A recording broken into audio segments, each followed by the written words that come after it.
شوف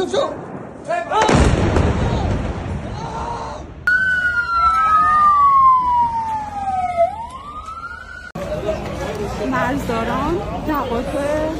Hali ya Mashariki ya Kati imeendelea kuwa tata. Hii ni baada ya Israel kuanza kuishambulia Iran kuanzia Ijumaa ya tarehe 13. Tunaenda kuongelea mzozo, namna ambavyo unaenda kuathiri hali nzima iliyopo duniani. Karibu.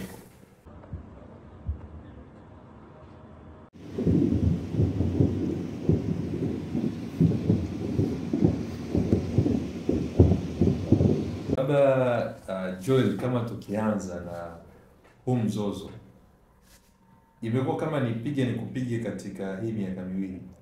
Nini ambacho kimesukuma kwamba sasa tumeanza kuona kama ghafla mzozo umekuwa mkubwa kupita kiasi kama ulipitiliza?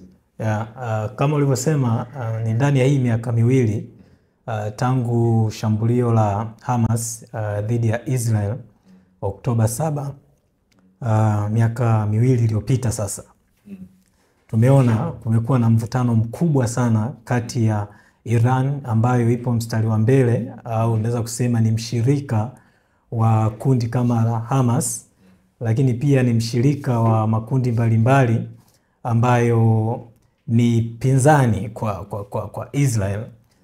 Tangu kutokea shambulio hiyo tumeona kwamba katika mapigano ambayo yamekuwa yakiendelea kati ya Israel na makundi mbalimbali kama Hamas pamoja na Hezbollah, tumeona pia moja kwa moja Israel imekuwa ikinyoshea kidole Iran, lakini Iran nayo kwa kutoa sababu zake za kimsingi nao kwa namna moja nyingine wamekuwa kinyoshea Israel kidole juu ya masuala mbalimbali yanayoendelea katika eneo la Mashariki ya Kati, kuanzia mashambulizi ya Israel katika eneo la Gaza ambalo tunajua imepelekea mamilioni ya maelfu ya watu kufa ikiwemo watoto na wanawake. Kwa hiyo kumekuwa na mzozo huo mkubwa, lakini na kwa vipindi tofauti tumeshuhudia mwezi Aprili mwaka jana tuliona kulikuwepo na kushambuliana moja kwa moja kati ya mataifa haya mawili, kwa sababu katika kipindi chote kwa sehemu kubwa haya mataifa tumeona yakipigana kwa kutumia, tunaweza kusema kwa kimombo proxy wars, kwa kutumia makundi mbalimbali ambayo ni washirika wao. Lakini kwa mwaka jana mwezi Aprili nakumbuka baada ya ile shambulio la Israel katika ubalozi wa Iran nchini Syria kwenye mji wa Damascus, tuliona Iran walitoka na kujibu mapigo kwa kurusha mamia ya ndege nyuki na drone kushambulia Israel. Japokuwa ilionekana ni shambulio alikuwa na madhara makubwa, lakini tuliona shambulio kubwa ambalo lilikuwa na madhara ni ile lilotokea mwaka jana mwezi Oktoba, kufuatia vifo tena vya makamanda wa Iran waliouawa na Israel, ambao Israel walitangaza wamewaua, pamoja na viongozi wa washirika wa Iran, yani kiongozi wa Hezbollah aliyeuawa yule mwaka jana.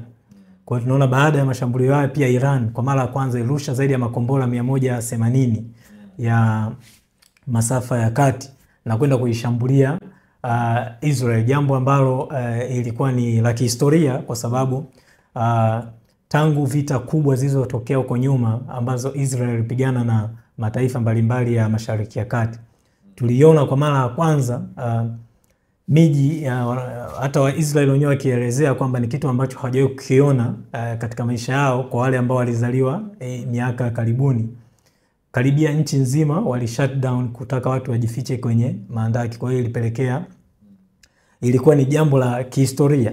Lakini kwa tangu mashambulizi yaanze siku 5 zilizopita ya hivi karibuni, haya yamekuwa tofauti na haya mashambulio mawili ambayo tumeyazungumzia hapo nyuma. Baada ya Israel kufanya shambulio kubwa ndani ya Iran, kuwaua viongozi wa kijeshi pamoja na wanasayansi wanasayansi wa muhimu. Hapo unazungumzia sasa shambulio la siku 5 zilizopita tarehe 13. Wanasema waliingiza karibia ndege wao, wanasema tatizo ni kwamba taarifa hizi pia ni changamoto sana. Unasema ndege 200 za kivita ziliingia ndani ya Iran na kwamba walifanikiwa kudhibiti kabisa anga. Wanasema mpaka saa hizi umeona majarida mengi ya Marekani na wapi wanasema kwamba Israel imeweza kudhibiti anga lote la Iran. Kwa hiyo ndo narrative iliyopo. Lakini Iran nao wana narrative yao ambayo nayo wanaisema. Kwa hiyo of course kama wanavyosema vita hii pia inakuwa na changamoto kubwa, mchanganyiko wa taarifa kwa sababu kila mmoja anapitia kwake. Kuna nini Israel wanachotaka? Sasa jambo moja ambalo ni la kushangaza na la linahitaji mjadala mpana sana. Israel wao wanachokitaka hivi sasa wanasema wanafanya mashambulizi Iran ili wananchi wa Iran waiangushe serikali iliyopo. Yaani kwanza walisema kwamba wanaingia kwa sababu Iran iko karibu kurutubisha za nuclear. Ndio, lakini sababu kubwa wanaoisema na wanaoisukuma kama umemsikia Netanyahu saizi anachokisema, anakuambia kwamba sisi tunashambulia ili kuiacha Iran iwe katika pate uhuru. Yani serikali iwe ishindwe kuendelea na ili wananchi waweze kuichukua serikali. Yani utawala wa sasa. Kwa sasa hivi lengo kubwa la kinachoendelea ni kubadilisha uongozi wa Iran kwa kutokea nguvu ya nje. Hiko ndo kinachosukuma. Sasa kitu ambacho tunakiona kingine na upande wa Iran, ukilinganisha nguvu kati ya Iran na Israel, labda ni nini ambacho tunaweza kuona kinaweza kutokea? Kwanza kitu kimoja ambacho mimi nadhani inabidi tukisisitize kwamba unajua mara nyingi tunapoizungumza Israel, watu tunaichukulia tu kama ni Israel taifa lenye watu milioni kadhaa, ni taifa ni dogo limejibana katika eneo ambalo kihistoria limezungukwa na maasimu, japo kwa sasa mataifa mengi ya Uarabuni ni rafiki mkubwa wa Israel. Ukiacha mshirika mkubwa wa Israel. Lakini Israel yenyewe kwa namna moja au nyingine hauwezi ukaitenganisha na Marekani. Hata ukiacha washirika wengine wa nchi za magharibi, hususan nchi za Ulaya. Kwa sababu ukiangalia kuanzia misaada ya kijeshi kihistoria mpaka leo, nadhani Israel ndio taifa linaongoza kupokea misaada mingi ya kijeshi kuliko taifa lolote ile lingine kutoka Marekani. Ukiacha mataifa mengine kama Ukraine kutokana na hii vita iliyotokea, au Misri. Misri nayo ni taifa ambalo linapokea misaada mingi sana ya kijeshi kutoka Marekani kutoka serikali ya Marekani moja kwa moja. Kwa hiyo Israel yenyewe pia inapokea misaada mingi kutoka kwa Marekani, inatupokea misaada mingi kutoka kwa Ufaransa na washirika wao. Na kama unawasikia wanasiasa wa Marekani, hata rais wa Marekani Donald Trump kwa hivi karibuni tulimsikia wakati waziri mkuu wa Israel alipoenda kufanya ziara Marekani, alijaribu kuonyesha hiyo kwamba Israel ni kama front yetu nyingine huko nje. Kwa hiyo katika eneo la Mashariki ya Kati. Kwa hiyo Biden alisema pia. Kuna ile kauli yake akasema kama usingekuwa na Israel, ungetengeneza Israel Mashariki ya Kati. Kwa kama Marekani wanaona ni kama sehemu ya kutanua mbao zao. Hasa sehemu ya Mashariki ya Kati. Lakini sasa ukija kwenye hii hoja ya, kwa sababu kuna vitu ambavyo unaona vinaendelea, unaweza kusema vitu viwili. Kwanza kuna uwezo. Je, Israel wana uwezo wa kuiondoa kuiangusha dola ya Iran? Lakini pili, Iran ina uwezo wa kuidhibiti Israel? Kwa sababu tayari tunaona objective ya Israel kama unavyoweza kusema Israel pamoja na washirika wake wameamua kwamba wanaenda kuiangusha dola ya Iran. Sasa kuna haya mambo inabidi kuangalia na yanarudi kwenye historia kwamba kwa sababu imekuwa namna inavyoonekana. Kitu cha kwanza, jinsi ambavyo viongozi wakubwa wa Iran wamekuwa wakiuawa, imekuwa ikitoa hofu labda Iran inaanguka. Na sasa hivi wanamtagi Khamenei, yule mkuu kabisa, supreme leader wa kiongozi mkuu wa Iran. Sasa kila wakati imekuwa kama ni Iran inaanguka. Sasa na wengi wanajiuliza kwamba je, imekaribia Iran inaanguka? Na kwa hiyo hapo kuna swala la kihistoria. Mimi kwa mtazamo wangu kama unachokisema na nakubaliana kwanza na wewe. Hili pia ni swala ambalo tunapaswa kuliangalia kihistoria, kwa sababu hiyo regime wanaoisema yenyewe ya Iran ambayo Israel wanaona ni tishio kwao na nchi za magharibi zinaona ni tishio kwao, imetokea wapi? Labda kwa kumsaidia ndugu mtazamaji ni kwamba hii regime ambayo inaonekana ni tatizo kwa sasa kwa Iran ni iliingia mwaka 1979 kupitia mapinduzi yanaitwa matukufu ya Kiislamu yaliyoongozwa na movement ambayo kwa sehemu kubwa viongozi wa kidini ndio waliibeba, ukiacha kwamba kulikuwa kuna mavuguvugu mengine ya wafanyakazi na vitu kama hivyo kupinga utawala wa Shah, kiongozi aliyokuwepo wakati huo ambaye alisimikwa na mataifa ya magharibi hasa kwa msaada wa Marekani.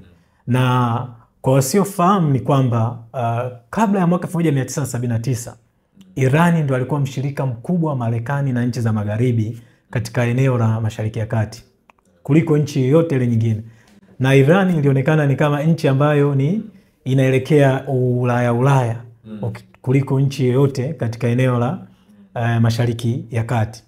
Lakini Iran miaka 1950 mwanzoni kulikuwepo na vuguvugu la kidemokrasia kabisa. Ilikuwa ni vuguvugu la kidemokrasia. Vuguvugu hili lilipelekea baadaye kupatikana kwa kiongozi wa kidemokrasia ambaye alikuwa ni waziri mkuu Mossadegh. Umeona? Sasa huyu waziri mkuu kutokana na sera zake za kimaendeleo, kumbuka wakati huo Iran, makampuni mengi ya Iran hususan ya mafuta yalikuwa chini ya kampuni za Uingereza, na wakati huo nao Marekani wanatafuta share katika hilo eneo. Na hivi ni vitu viko documented kihistoria na vimeainishwa sehemu nyingi hata ukivitafuta. Na Toto pia alikuwa. Na Total. Sasa ya Ufaransa. Sasa baada ya vuguvugu hilo la kidemokrasia na Mossadegh kuwa waziri mkuu, Mossadegh akataifisha mafuta, akasema mafuta yanufaishe wa Iran. Kumbuka huyu ni kiongozi wa kidemokrasia. Amechaguliwa na watu kwa mara ya kwanza. Imekuwa ni dola ya kifalme tangu vita miaka na miaka, na miaka zaidi ya 2000 wakibadilisha aina tu ya familia zinazoongoza kwa sababu familia ya Shah nadhani iliingia madarakani miaka ya 1920 kitu kama hicho. Ni zaidi ya hapo yani muda mrefu zaidi. Sasa hii kumbuka alikuwa ni kiongozi wa kidemokrasia Mossadegh, akapinduliwa. Kwa hiyo kwa mara ya kwanza tunasema watu wa Iran waliamua kwamba sasa mwelekeo wetu ni demokrasia, sio kwamba mtu anazaliwa anakuwa kiongozi. Tunaanza kuchagua watu. Na wakafanya uchaguzi ndio akapatikana Mossadegh. Ambaye Mossadegh wanasema ni moja ya the most popular kiongozi maarufu kwa kutokea Iran. Aliungwa mkono na watu wa kawaida. Na kilichotokea sasa kama unavyosema, baada ya kutaifisha mafuta kugawa, kuna wakati ule unakumbuka hapo unazungumzia 1951 mpaka 53. Hicho ni kipindi, ni muda mchache baada ya vita kuu ya pili ya dunia. Ni kipindi ambacho unaweza kusema Marekani ilikuwa inakuwa kwa kasi. Na ilikuwa inachukua sasa sehemu ambazo kwa mfano Uingereza ilikuwa na maeneo, kwa hiyo ndio alikuwa inajisimika usuperpower. Sasa moja ya eneo ndio hilo huku kuna mafuta BP na wengine. Sasa kwa wakati huo pia ukumbuke ndio taasisi kwa mfano CIA ilikuwa inaundwa. Mission ya kwanza ya CIA ya kuondoa regime ilikuwa ndio hiyo sasa ya Mossadegh. Na walivyomuondoa, kwa sababu walimuondoa actually, wanasema walichokifanya ni kwamba walipeleka fedha nyingi kwa wanajeshi walikuwepo, wakamuondoa, kwa hiyo ndo wakamsimika Shah. Ambaye kifupi Shah alikuwa ni huyu mfalme Shah, alikuwa ni kama ni kiongozi unaita wale viongozi wa ni monarch yani, lakini pia sio monarch, lakini ana represent pia interest waliomweka. Ni kweli. Na imeenda hivyo, kwa hiyo ikaenda hivyo na vuguvugu la la viongozi wa dini nalo likakuwa. Na kumbuka wakati huo Mossadegh walimpiga vita kwa kumuita communist, kwamba na kuonyesha ile kwamba huyu mtu uelekeo wake, nyie wa Iran ni taifa la kidini, ni watu mmekuwa mkizingatia utamaduni wenu wa dini yenu. Huyu Mossadegh na hizi habari zake za kutaifisha mafuta anataka kuleta ucommunist ambao unapinga dini na vitu kama hivyo. Sasa hizo ndo sababu, hizo propaganda ndio zilizoibua vuguvugu wale clerics, viongozi wa kidini kuingia kwenye siasa katika kupinga kwa sababu utawala hata wa Mossadegh mwenyewe na hata baadaye kujihusisha kwenye siasa baada hata Shah vuguvugu kuanzia wakati huo mpaka 79. Kwa hiyo ndio kwa maana kwa namna nyingine ukiangalia hii regime ya kuibuka, hii regime ya Iran inatokana na ukiangalia mzizi wake unatokana na makosa ambayo mataifa ya nje yanayoishughulikia hii regime leo hii yalifanya huko nyuma, kwa sababu baada ya hizo propaganda Mossadegh tuliona ilishuhudiwa kwamba wakati huo ndio viongozi wa dini nao wakaanza kuingia kwenye siasa, kujaribu kutoa leadership na mafundisho yanayoonyesha kwamba sisi kama jamii wa Iran tunapaswa kuongoza kwa mujibu ya dini yetu kwa misingi moja, mbili, tatu. Iran pamoja na dini, Iran walikuwa wanasema ni kama ilivyokuwa Lebanon. Ilikuwa ni sehemu ambapo mwingiliano wa tamaduni ulikuwa unakubalika sana. Kwamba sio kwamba ni dini moja ambayo ilikuwa inakubalika kuliko zote. Yaani mwingiliano, ndio maana wanasema wengine walikuwa wanaita ni kama Ulaya Mashariki kwa sababu ya ule mwingiliano wa tamaduni. Lakini kutokana na hizo vuguvugu sasa baada ya Shah kuingia, lakini pia namna ambavyo nchi wameshaonja demokrasia alafu wakarudi sasa kwenye ufalme. Na Shah akawa kama na jinsi anavyoongoza ni kama anapokea maagizo kutoka mahali. Ndio hilo vuguvugu, na unakumbuka kiongozi huyu supreme leader wa Iran alikuwa anafanya vuguvugu tokea Ufaransa, Ayatollah Khomeini. Na hapo kwenye Ufaransa tena kuna tunasema geopolitical interest kwa sababu yeye alishatolewa kwa sababu Ufaransa naye alikuwa ameshika mafuta. Marekani alivyoingia, of course Ufaransa akatoa base kwa kina Khomeini kwa sababu kanda zile wakati wao wanatumia zile kanda za tape. Wanarekodi mafundisho alafu wanayapeleka. Kwa hivyo ifanyike hiyo kwa miaka, unaweza ukasema miaka 30 mingi sana, kwa sababu Khomeini ameondoka. Shah walivyorudi tu baada ya kumtoa Mossadegh, haikuchukua muda mfupi Khomeini alienda uhamishoni. Alianzia kwanza akakimbilia Iraq, baadaye ndio akakimbilia huko Ufaransa. Kwa hiyo sasa utaona mpaka regime ya Shah inaanguka mwaka 1979 na Iran rasmi inaingia katika mfumo wa kiutawala huu walionao hivi sasa, ambao unaegemea mafundisho ya kidini kama yalivyoelezwa na Khomeini, huyo kiongozi wao wa kwanza Ayatollah. Na hasa ni mafundisho ya dini ya Kiislamu, lakini katika madhehebu, mwelekeo wa madhehebu, kwa sababu Iran ni taifa la Kishia, sio tu la Kiislamu, la dhehebu la Kishia. Kwa hiyo tangu mwaka 1979 ndipo mwelekeo wao ulikuwa huo. Na katika huo mwaka kama unakumbuka, kwenye zile moja ya sera zao za mambo ya nje ya Iran, kumbuka msingi wake mkubwa ulitokana na yale mafundisho ya Shah na hasa hotuba zake, mihadhara alikuwa anaifanya. Na katika mihadhara yake, moja ya mihadhara yake ilikuwa ni kuhusu siasa ya eneo la Mashariki ya Kati, akitaja kama Israel ndiye adui namba moja kwa Wairani kwa wakati huo. Kwa hiyo utaiona ndio msingi sasa wa taifa la Iran kuichukulia Israel kama taifa adui, lakini Israel pia nayo kuiona Iran kama adui yake katika ile eneo. Na kumbuka kwamba kabla ya kuundwa kwa taifa la Israel mwaka 1948, idadi kubwa ya watu jamii ya Wayahudi nje ya katika eneo la nchi za Mashariki ya Kati walikuwa wanaishi katika nchi ya Iran, ambao wamekuwepo hapo kiishi karne na karne. Ndio unarudi kwa mfano kama umeshasikia ule wimbo wa Bahati Mkuku wa Esther, unafahamu? Anazungumzia kwamba si Esther mfalme akamwambia kuna story kwenye Biblia ambapo unasema kuna malkia anaitwa Esther, mke wa mfalme wa Iran, wa Persia. Sasa yale maeneo ambayo yanazungumziwa ya kina Esther mpaka leo ni maeneo ya kihistoria ya Iran.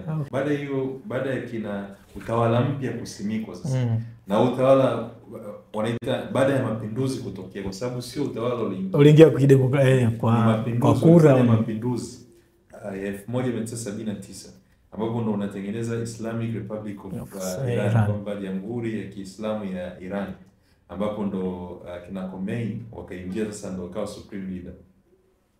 Angalia hatua ambazo walikutana nazo ili kuelewa kinachoendelea. Kitu cha kwanza walichofanya, kulikuwa kuna jeshi, wakatengeneza kitu kinaitwa IRGC, Iran Revolution Guard, ambalo leo unalisikia. Hili ni jeshi ambalo lilitengenezwa na vijana. Kulikuwa kuna jeshi la Iran, wakaliacha mpaka leo lipo. Yaani walikuwa na regular army ambalo lipo la serikali.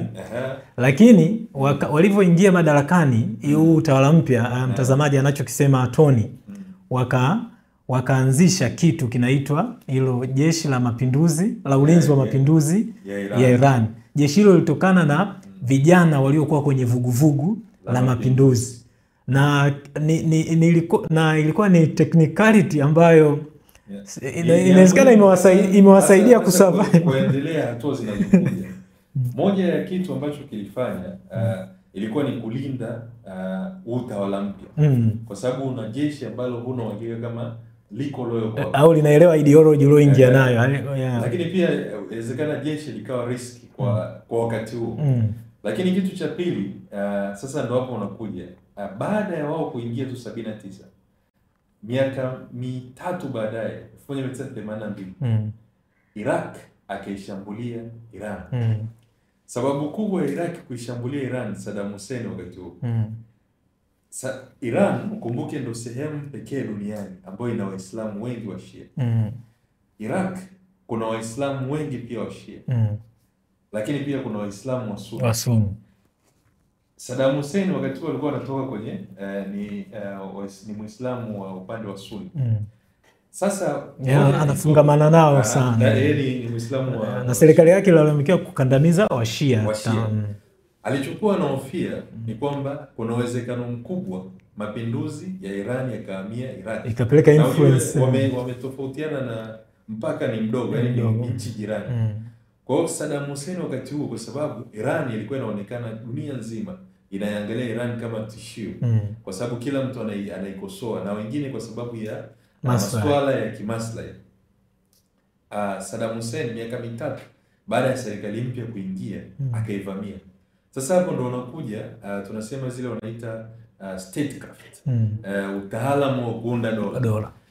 Hawa walivyounda ile IRGC ndo umuhimu wake unaonekana, kwa sababu tofauti wa jeshi la kawaida na IRGC ilikuwa imeundwa katika ideolojia kwamba wao wanasimamia mapinduzi, sio Iran mapinduzi matukufu ambayo Mungu amewapa wafanye.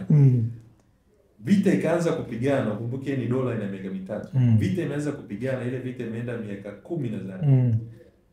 Mara ya kwanza, kwa sababu mataifa yote yalikuwa na support Iraq, Marekani, Ufaransa, hadi Usovieti ya kikomunisti wote walikuwa na support. Lakini kilichotokea ni kwamba wanawake ndani ya Iran walikuwa wanawatuma watoto wao kwamba nenda mkafie mapinduzi. Kwa hiyo na ukumbuke Iran mpaka sasa hivi ina watu milioni 90, wana watu wengi na wao watu walikuwa tayari kufa. Yaani kwa hiyo ikawa wanaita, ndio ile kitu wanaita kwenye historia wanaita human wave. Iran walikuwa wanatuma vijana, wewe una vifaa, una tactical guards, una tactical gadgets, una support, umeweka vifaa vyangu nitapiga huku na huku. Ghafla unashangaa wimbi linakuja. Wanakuja watu 10,000, alafu wanakuja tena watu 10,000, alafu wanakuja watu 10,000. Na watu wanavyokufa, wengine pia wanakuja tena kufa. Kwa hiyo ilikuwa ni moja ya vita ambayo ilikuwa ni ngumu. Ikafika mahali sasa ikawa ni vita inapigana, kila mmoja anajua hamna atakayeshinda. Na ni vita ambayo haikumalizika kwamba tunamaliza. Ni kwamba kila mtu alirudi kwake. Ndio ikawa kwamba haiwezekani tena kuendelea. Imeisha, wale support wakawa ni. Sasa hii historia ni kama inakuja sasa kwenye hapa ambapo ipo. Kwa sababu kuna kama maswali. Je, Irani ya sasa ina muundo huo ambao ulikuwepo? Kwa sababu kitu cha kwanza ambacho Irani ilikionyesha ni kwamba ni taifa ambalo ni resilient, kwamba linaweza kuhimili pressure. Lakini kingine ukumbuke, kuna kitu kingine unaweza ukasema ni taifa ambalo lilikuwa adaptive. Wakati huo Israel 1982 Israel ilivamia Lebanon. Umefahamu? Israel ilivamia Lebanon, Iran IRGC wakaenda wakaunda Hezbollah. Wakatuma watu 5,000 wakaenda wakaunda Hezbollah. Kwa hiyo unaona taifa jipya at the same time ghafla linaanza kusambaza mirija yake.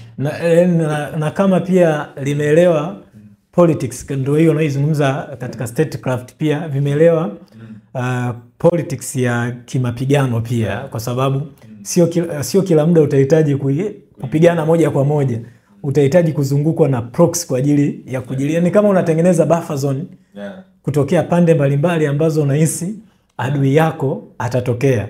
Na umezungumza Lebanon, Hezbollah, kwa sababu ni na Iran iliona hiyo kwamba kuna jamii ya watu ambao wa imani wanaofanana nao, kwa hiyo ilikuwa rahisi kushirikiana nao. Lakini tukaona hiyo na Lebanon, unajua ndio hapo unakuja unasema makosa yaliyofanyika toka 1953 ndio alibadilisha Middle East. Lebanon ukumbuke nayo ilikuwa kama Iran. Kama Iran, yeah. Lebanon ilikuwa ni nayo ilikuwa wanaita ilikuwa ni sehemu ambapo dini zote wanaishi, hakukuwa na dini moja ambayo unaweza ukasema ni hiyo. Kwa sababu Lebanon ukienda hiyo share ya hata madhehebu, ukiangalia wa-Kristo, ukiangalia wa Sunni, ukiangalia wa Shia, ni kama namba hazitofautiani sana, na ni watu inaonekana kwa muda mrefu wameishi kwa pamoja kabla ya makosa hayo ambayo tunayazungumza. Hapo kuanzia hapo unaanza kuona mambo yakaanza kubadilika. Kwa Iran ana washirika wengine hapo Lebanon, ambapo Hezbollah kwanza alipeleka vikosi vya watu 5,000 kuunda Hezbollah. Kwa hiyo Iran akaanza kujitanua. Hezbollah inapigana na nani? Na Israel. Kwa hiyo uhasama wa Iran na Israel ukaanza sasa kukua kama ukaanza, kwa sababu Israel anaona Iran anaingilia maslahi yake, na huo uhasama sasa ndio tunaoona ukaanza kuchipuka. Na labda tukirudi kwa sasa hivi, kwa sababu unaona Iran akaendelea, sio kwamba ana Hezbollah. Upande wa Yemen kuna Houthi, Iran inawasupport. Akaja sasa kusapoti na Hamas kwa muda mrefu amekuwa akiwasapoti. Na kuna vikundi pia ndani ya Syria ambavyo vipo pia ambavyo inaonekana vina mrengo unaoendana na Iran. Ukienda pia Iraq pia kuna vikundi ambavyo vinaonekana. Kwa hiyo ni kama na Iraq ukumbuke wakati Islamic State inakuwa ISIS, ni Iran ndo waliweza kuipambana na wale Islamic States baada ya Marekani kuondoka. Iran ikawa ni mchanganyiko wa mambo mengi, hasa haya makundi ambayo yana ideolojia kali za kidini. Na moja ndo hapo tuliona Islamic State ikaibuka, ikawa na nguvu sana. Kundi ambalo linakusanya dola bilioni 1 kwa mwaka. Na ukaona wakawa na sababu mpaka Syria. Ni vikundi vya Quds wa Iran walioweza kuwadhibiti. Kwa hiyo unaangalia sasa hapa unajaribu tunarudi kwenye lile swali kwamba Israel inaweza kuiangusha Iran, hiyo regime ya Iran ya sasa. Na kuna kitu kimoja kwenye hiyo resilience ambayo umeionyesha hapo kwenye eneo la masuala ya ulinzi. Pia tukumbuke pia tokea wakati huo Iran ilianza kuwekewa vikwazo vya kiuchumi, yani kila aina ya vikwazo. Kwa hiyo ndege wanazozitumia sasa zamani wanarepewa. Sasa hizi ndio tumeona juzi wameonyesha kwamba wameanza kutengeneza ndege zao zenyewe za biashara hizi za abiria wa kawaida. Sasa hiyo pia inaweza ikakupa somo kwa namna vikwazo, silaha za kijeshi, hayo makombora ya hypersonic ambayo yanatajwa ni makombora ya kisasa sana ambayo ni gharama sana kuweza kuyatengeneza. Na hiyo pia imeshtua watu wengi, kwa sababu nakumbuka kama lile shambulio la mwaka jana kuonekana kwamba mifumo ya ulinzi wa anga ya Israel ambayo mingi inahusiana na ni kutoka Marekani, inaonekana kwamba imeshindwa kuzuia hizo silaha kwa 100% na kupelekea madhara, na hivi karibuni pia tumeona hiko kitu kinaendelea kutokea. Kwa hiyo sasa unaangalia pamoja na vikwazo hivyo vyote, hii regime ambayo Netanyahu amesema sio muda mrefu inaanguka kutokana na mashambulizi ambayo wanaendelea kuyafanya. Unajiuliza ni muujiza gani utatokea? Kwa sababu pamoja na yote hii kitu kimoja pia katika kuangalia pia hali mambo ya ndani ya Iran,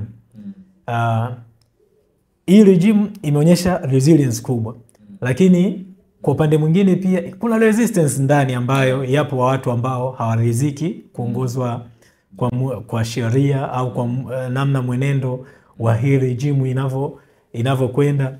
Lakini ukiangalia pressure ya nje ni kama inawaunganisha zaidi wa Iran na regime yao. Kumbuka kwamba katika kipindi cha hivi karibuni, kabla ya sakata la hili la Palestine hususan Gaza, na baada ya mashambulizi yale ya mwaka jana, vyombo vingi na wachambuzi wengi katika vyombo vingi vya habari vya kimataifa walishindwa kujizuia kuionyesha kwamba haya mashambulizi ni kama mbona yanawapa confidence wananchi na serikali yao, kwa sababu tofauti hata wananchi wale wengi ambao walikuwa na reservation na utawala wa Iran, lakini kwa hizi pressure za nje zinazoendelea zinawafanya kuona kwamba afadhali tuendelee kubaki katika hii hali kuliko kukubaliana na hii pressure inayokuja au matokeo ya hii pressure ilichokusudia. Kwa hiyo hiki nadhani ni kitu ambacho labda kwa upande wa Netanyahu anajaribu na washirika wake wanajaribu kukiuza, lakini inawezekana wanajua madhara yake, lakini labda kwa malengo yao mengine na wanajaribu kufanya hivyo, kwa sababu ni kitu ambacho kinaonekana ni kigumu kutekelezeka. Kwanza ni kinyume kabisa na misingi ya kwa mtu yoyote yule ambaye anaelewa issue za sovereignty. Lakini la pili, yani ni ngumu sana kwa raia, kwa jamii kama hiyo ya Iran kuelewa kwamba haya mashambulizi yanayoendelea ni kwamba ni pressure ambayo tunaweza tukaenda nayo. Labda at least mimi kwa mtazamo wangu naona ni jambo ambalo ni gumu kutokana na historia tuloisema, kwa jinsi hiyo regime ilivyokuwa na resilience. Lakini pia kitu kingine ambacho labda tungeweza kukieleza ni baada ya mashambulizi ya Ijumaa. Unajua taarifa nyingi tulivyopata, wengi tuliona kwamba hili jambo Irani hapa wameufyata. Kumbuka kwamba mission imekamilika. Na ndani ya miaka 10 iliyopita, 15 iliyopita, kumbuka kwamba Israeli pia imeua wanasayansi wengi wa Irani ambao wanatajwa kuhusika na programs zinazohusiana na masuala ya nuclear. Lakini hili shambulio la Ijumaa lilikuwa ni kubwa kwa sababu lilikuwa ni shambulio dhidi ya command structure, yani viongozi wakubwa wa jeshi, masuala ya intelijensia tumeona wakiripotiwa, kwa sababu chief mkuu wa jeshi la IRGC ni mkuu wa majeshi, ni kama walimuua mkuu wa majeshi wa hilo jeshi. Tafakari ni major escalation. Lakini wengi tukajua kwamba hapa Irani haiwezi kufanya chochote, lakini kilichoshangaza wengi ni kuweza kurespond immediately. Haikuchukua masaa 24. Unakumbuka ile Aprili mwaka jana 2024 na Oktoba kulikuwa kuna hizo piga ni kupiga baada ya Israel kuvamia kushambulia jengo la ubalozi wa Iran Syria, lakini pia kushambulia wale watu walikuwa wamehifadhiwa ndani ya Iran. Iran ilijibu. Ukiangalia kutoka Aprili, majibu ya Aprili ile walipotuma drone, kila mtu alijua ule ni utani. Kama walijaribu kufanya it was a show. Na wengi wanaofahamu siasa ni kama walisifia Iran wanavyoonyesha restraint, kwamba wanaonyesha kwamba tunakuwa provoked, hatutaki kwenda kwenye hiyo njia. Na ilivyofika ile ya Oktoba, mashambulizi yalifanyika, maana walipiga makombora.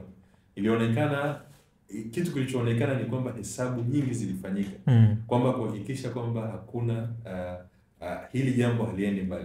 Lakini ukumbuke wakati ule ilikuwa ni uchaguzi wa Marekani. Na ni kama wa Marekani kila mtu alikuwa anasema kwamba hili swala kwa upande wao litawaathiri, kwa wao hawataki Israeli waingie kwenye vita. Na kwa Iran ni kitu ambacho walikuwa wanakiangalia pia.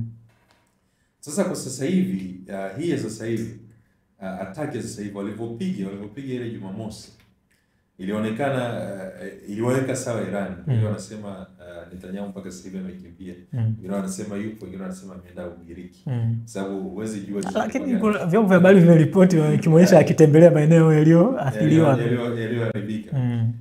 Sasa unaona Jumamosi yale mashambulio, kitu cha kwanza kilionyesha kwamba Iran imedhamiria kujibu. Na uliona kama ilianza kufanya baadhi ya damage. Sasa muendelezo, umeona jinsi kwa sasa hivi ni kama Iran inaondoa gloves, kwamba wanapiga na kila kitu. Wamepiga mpaka jengo la Mossad, wamepiga ile kituo cha wanasayansi, masuala ya biolojia, na upande wa Israel. Kwa nini tunazungumzia Iran? Kwa sababu Iran ndo kama iko kwenye kikango, kwa sababu wao ndo unaona kwamba swala ni kwamba wataweza kuvumilia, wataweza kuvumilia. Kwa sababu kwa upande wa Israel, ukiangalia Israel anapokea support kutoka sehemu nyingi. Na anapokea support kutoka kwa Uingereza. Unaona Uingereza amepeleka zile ndege kubwa za kuweka mafuta angani, zilikuwa zinazunguka. Marekani alikuwa hata ana clear baadhi ya makombora kutoka kwenye bases zake ambazo ziko sehemu mbalimbali. Unaangalia nchi kama Jordan, nchi za Kiarabu hizi, Jordan anazuia mashambulizi yasiende kwa Israel. Unaangalia Syria, uongozi mpya umeruhusu anga lake litumike. Saudi Arabia, unafahamu hao wanakuaga kwa sababu ya ushirikiano na Marekani, siku zote utakuwa upande wa Israel kwa namna moja au nyingine. Japo ilituma baada ya mashambulizi ilituma warning kwamba when they push wanasema ile kwamba masuala yakiwa serious hata siku moja hawezi kuwa upande wa Iran. Na ukumbuke Saudi Arabia na Iran ni mahasimu.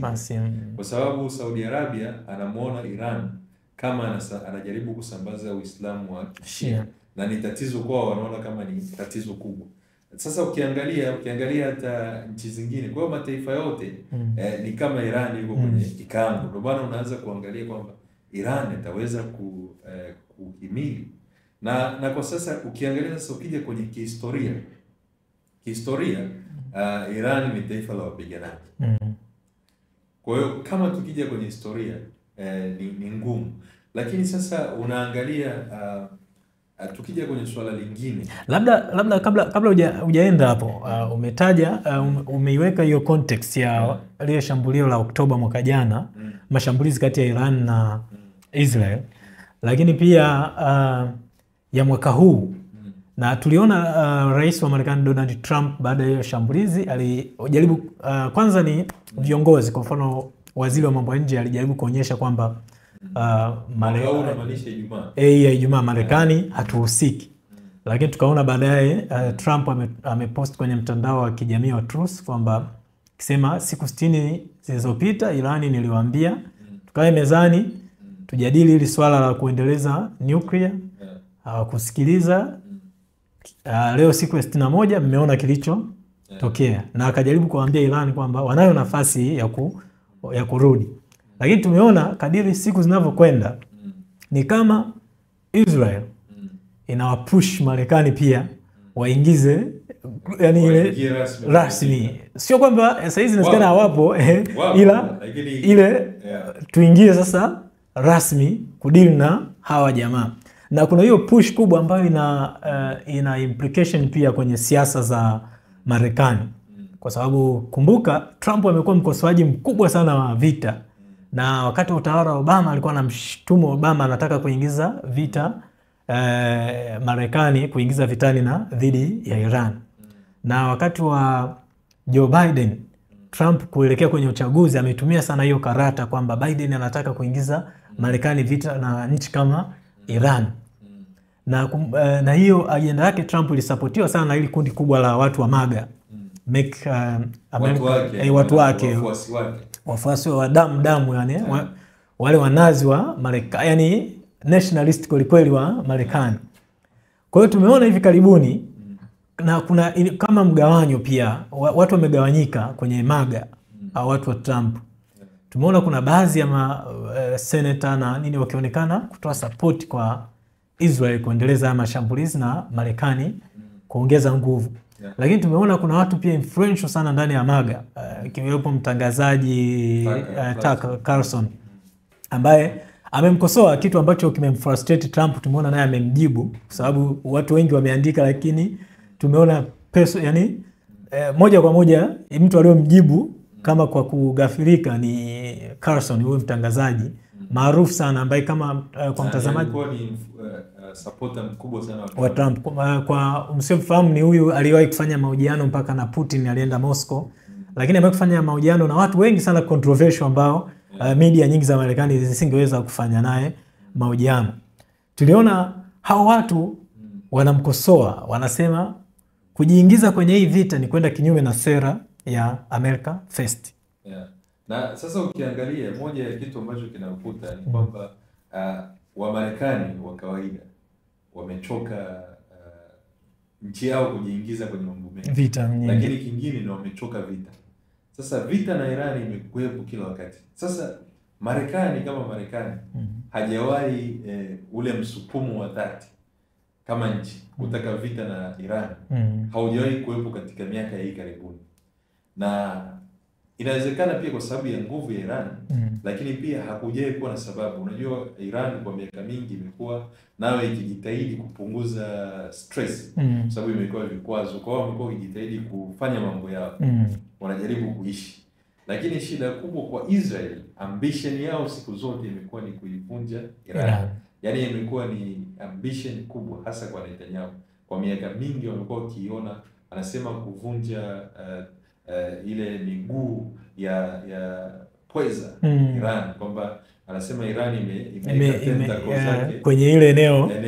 Sasa anasema lazima uikate hiyo. Kwa hiyo ukiangalia Marekani ana ugumu mkubwa wa kuwashawishi wananchi wake, na tumeona baadhi ya maseneta leo wamepeleka kabisa, kiongozwa na Ben Sanders wamepeleka mswada kwamba serikali izuiwe kuingia kwenye vita na Iran, au ikitaka kuingia ipate ruhusa ya Congress. Na kuna sababu, unajua ukiangalia sasa sababu ni wapi ambapo Marekani imepigana vita pakawa kuna mafanikio kwa miaka karibuni, lakini hata kwa nyuma, kwa sababu ukianza Libya ndo taifa limeharibika. Syria tunaiona hiyo. Syria walikuwepo pale. Syria mtu alikuwa anamuita gaidi ndo amechukua nchi sasa. Basically mtu ambaye walikuwa hawamtaki.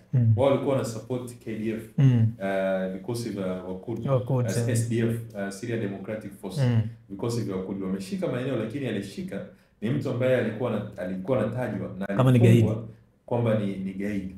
Na ukirudi nyuma zaidi, Iraq mpaka leo Iraq ndo iliweza kutokana na makosa yalifanyika na Marekani. Iraq ndo ikazaa Islamic State. Unafahamu Islamic State ilizaliwa kwenye magereza wa Marekani kwa sababu watu wanapokusanywa wenye siasa kali, imani kali, wanakaa wanaanza kushauriana, tukitoka tunafanya hivi. Na uangalie pia, kwa sababu unaweza ukasema tu kigaidi lakini pia kuna masuala ya kisiasa kwamba watu wanaona wana masuala ya kisiasa ambao wanaamua kuyatatua.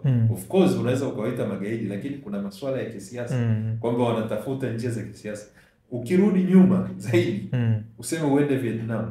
No, twende kwanza Afghanistan kwa miaka 20. Yaani umetumia miaka 20 kumtoa Taliban, kumweka Taliban, wanasema. Kwa hiyo sasa hapo unaweza kuona kwa miaka yote hii na hiyo na ukumbuke watu wanakufa kutoka Marekani, hakuna faida ya msingi ambao wanapata. Na wakijilinganisha sasa na mtu kama China, hajapigana vita yoyote. Kinachotokea ni kwamba vita China vita ya mwisho ni na Vietnam tu amepigana, kwa sababu China naye amepigana na Vietnam baada ya uhuru wa Vietnam. Baada ya Vietnam kukamilisha ukombozi miaka ya 78 mwishoni, walipigana vita, lakini naye China ilimpa somo kwa sababu ka Vietnam kalikuwa ni kanchi kadogo ndo kametoka vitani, ila kana watu wake wako wana uzoefu mkubwa wa vita. China alivyopigana pale aliacha hizo habari.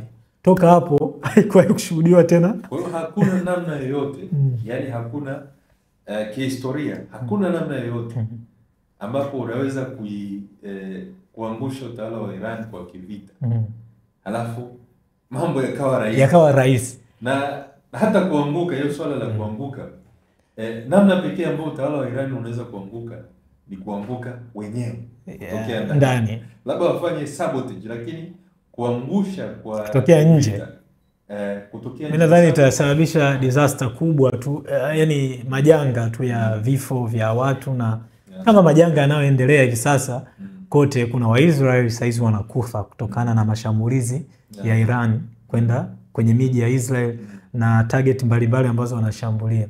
Lakini kuna raia wa Israel, wa Iran pia wanakufa saizi. Kwa hiyo attempt yote kujaribu kuifanya regime change kutokea nje kwa nguvu ya namna hiyo, mimi nadhani itakuwa ni disaster kwenye ukanda wa Mashariki ya Kati. Yani itakuwa ni disaster kubwa, kwa sababu kumbuka ulikuwa na taifa kama Iraq, umesema hapo lilikuja kuzaa vikundi vya kigaidi ambavyo vikundi vya kimapigano ambavyo vilikuja kusumbua dunia, si ndio? Na vinasumbua dunia mpaka leo. Attempt ya kuondoa utawala Iraq. Lakini kumbuka jamii ya Iraq na jamii ya Iran ni tofauti sana. Kwa misingi, sio tofauti kwa sababu hawa ni Waarabu, hawa ni Waajemi, lakini namna jamii yenyewe ambavyo iko consolidated. Kumbuka zaidi ya 95% ya wa Iran ni wa Shia. Pamoja na reservation zao watakazo kuwa nazo na regime, lakini pia wanaweza wakawa consolidated sana, tofauti na ilivyokuwa Iraki. Lakini pia level pia ya kijeshi na hiyo walioionyesha Iran ya kuweza kuoperate mambo chini kwa chini, kama hivyo tulivyotolea mfano kufungua hivyo buffer zone, yani kuwa na vikundi vinakuzunguka kujikinga. Na taifa limewekewa vikwazo. Na taifa lina vikwazo kila kona ya vikwazo. Limekuwa na resilience hiyo pia kwenye masuala ya kiulinzi.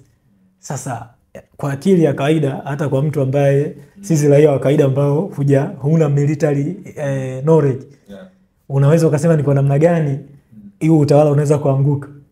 Ni ngumu. Na kingine unajua, Israel anafahamu kwamba hakuna namna yoyote Israel kama Israel anaweza kuiangusha Iran. Na msingi wa Israel umekuwa ni siku zote kwamba Marekani ataweza kumconvince Marekani aingie. Na nadhani kwa sasa hivi Israel haijaona, ila imetafuna kuliko uwezo wake. Kwa nini?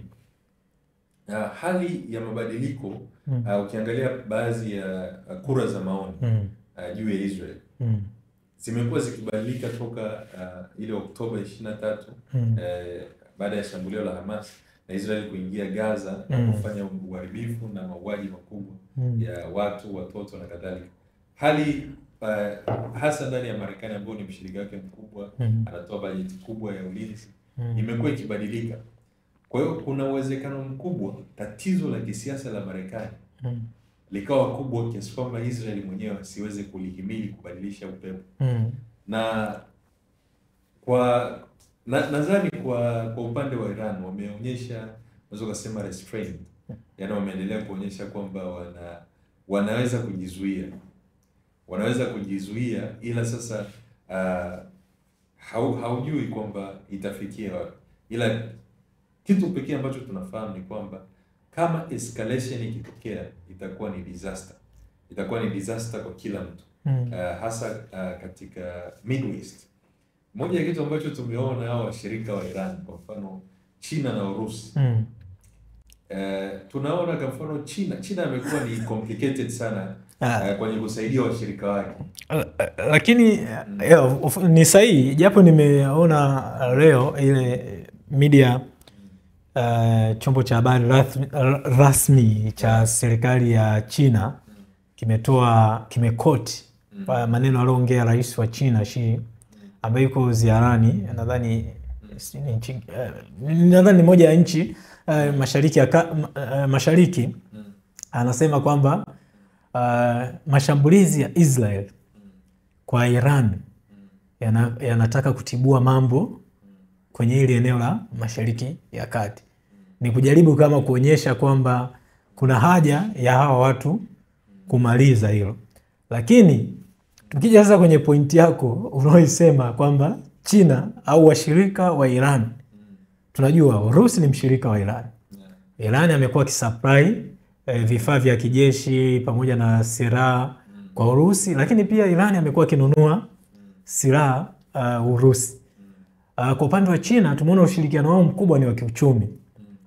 Takriban 30% ya mafuta yanayochimbwa Irani yanauzwa China. Kwa hiyo unajua na Israel kati akipiga unajua amekwepa sehemu zenye interest ya China. Naona ni kuhofia hiyo ku destabilize mambo zaidi. Kwa hiyo utaona ulitegemea China kuwa mstari wa mbele kabisa, aidha kwa rhetorics, yani kwa matamko, kujaribu kutoa matamko yale ambayo yanaweza yakaongeza pressure ya hawa watu kuona namna gani wanamaliza mgogoro wake. Hiyo hatujaiona. Zaidi tumeiona tumesikia hizo taarifa zingine za mabalozi kutoa taarifa kwa raia wao walioko Israel na raia wao walioko Iran.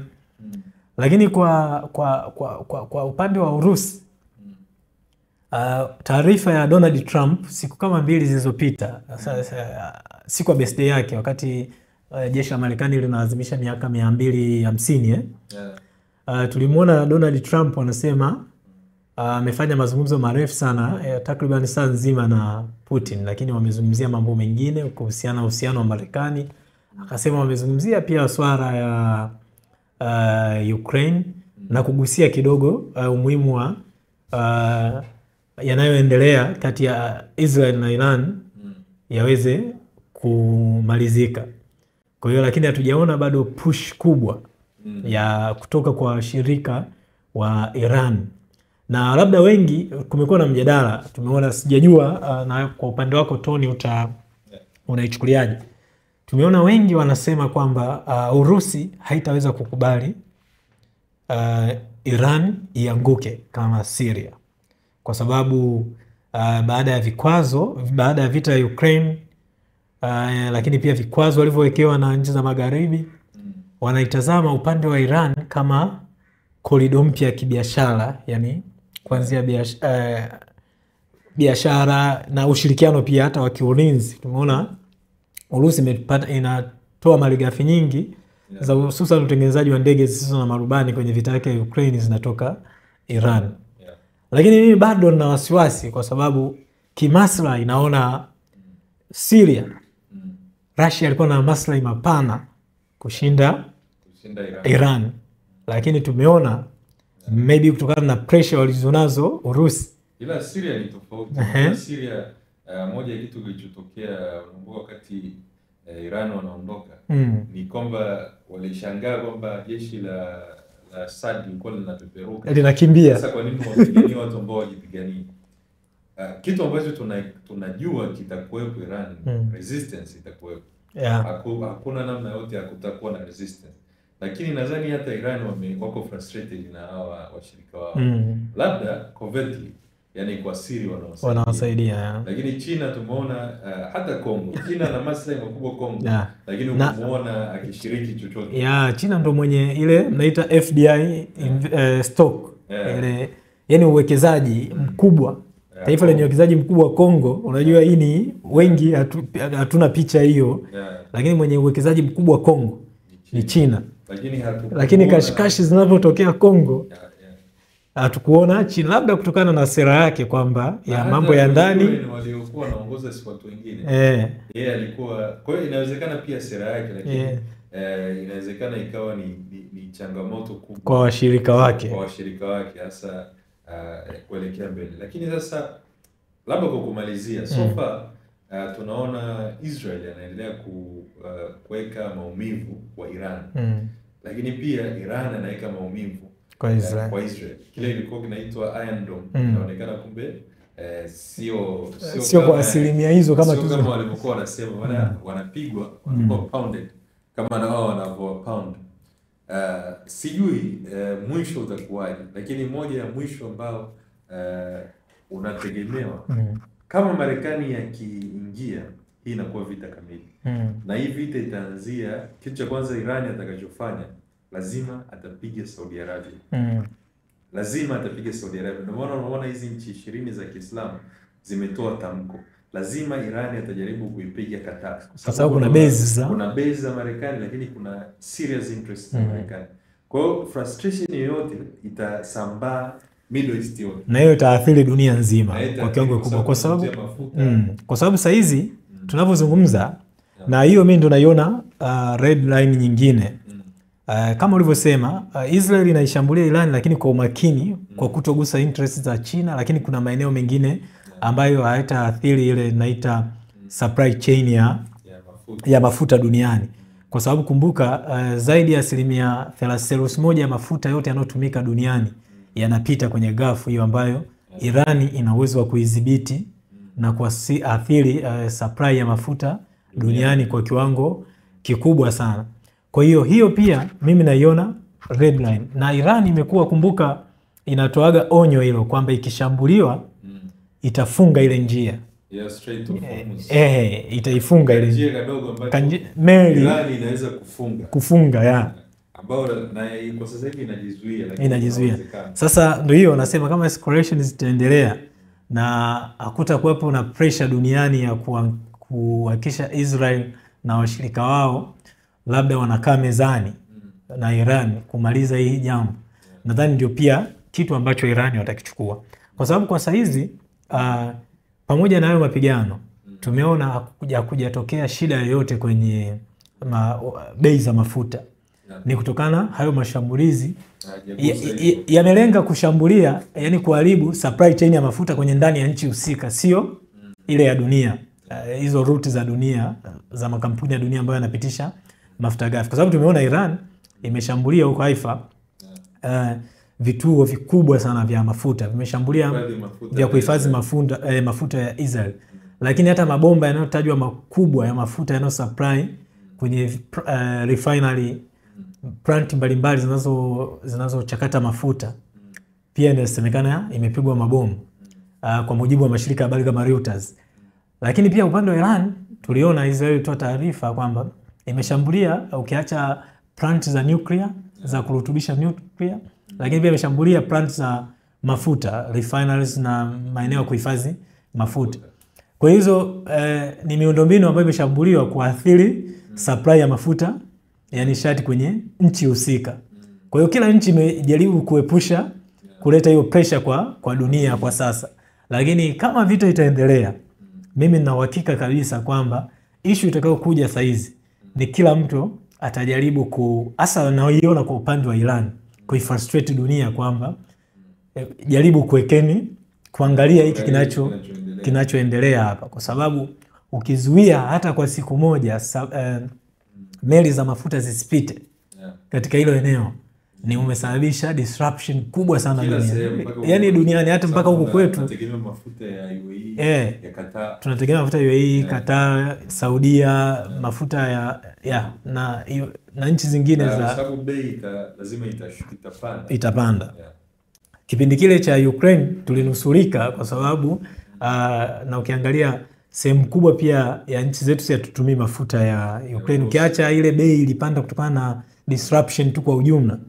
Lakini kwa hii itaathiri kwa kiwango kikubwa sana. Kwa hiyo maybe tuone kuna kuwepo na pressure, na hapa anayetegemewa sana ni hali ya kisiasa ya Marekani, ndio itadetermine huu mwelekeo mimi naona wa vita.